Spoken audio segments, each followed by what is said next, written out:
સુરતના કાપોદ્રા વિસ્તારમાં આવેલા ધામેલિયા બ્રધર્સના કારીગરો આજે હડતાળ પર ઉતર્યા છે। કર્મનાથ મંદિર પાસે 200 થી 300 કારીગરોએ ભાવ વધારાની માંગ સાથે કામકાજ બંધ રાખ્યું છે।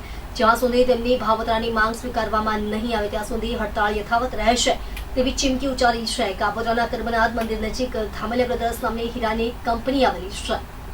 ત્યાં કામ કરતા કારીગરોએ આજે સવારે અચાનક હડતાળ પાડી કામકાજથી દૂર રહ્યા હતા। લગભગ 200 થી 300 કારીગરો ભાવ વધારાને લઈને કંપની પાસે એકત્ર થયા છે। આ ઘટના બાદ ધામેલિયા બ્રધર્સના મેનેજર સહિતના લોકો દોડતા થઈ ગયા હતા। કારીગરોનું કહેવું છે કે તેઓ છેલ્લા 4 વર્ષથી વધુ સમયથી ભાવ વધારાની માંગ કરી રહ્યા છે। વારંવાર રજૂઆત છતાં તેમની માંગ સ્વીકારવામાં આવી નથી, જેના કારણે આખરે હડતાળનો માર્ગ અપનાવવાની ફરજ પડી છે। હડતાળ યથાવત રહેશે જ્યાં સુધી માંગ સ્વીકારવામાં નહીં આવે।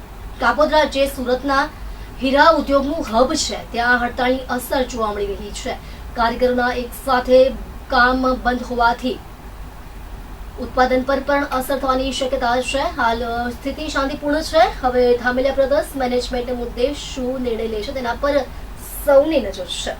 મારું નામ મુકેશભાઈ ગોયલ, હું અહીંયા કરમનાથ ધામેલિયા બ્રધર્સમાં કામ કરું છું। 10-12 વર્ષથી હું બેહું છું, પણ પહેલા જે 10-12 વર્ષથી જે ભાવ છે એના ભાવમાં જે અમે કામ કરી રહ્યા છીએ।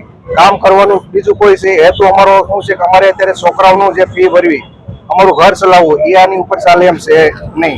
ભાવ વધારાની માંગ છે, શેઠ ભાવ વધારતા નથી, એ બાબતે મેં હડતાલ પાડેલી છે। કેટલા કારીગરો છે? કારીગરો 400 થી 500 કારીગર છે। 2 ગાળા બંધ કરેલા છે મેન। હવે બીજી કંપનીને શિફ્ટ થઈ જવું, અહીંયા નહીં આપણને ભાવ વધારે તો પોસાય, બેસું ને તો નહીં બે બીજી કંપનીને શિફ્ટ થઈ જવું।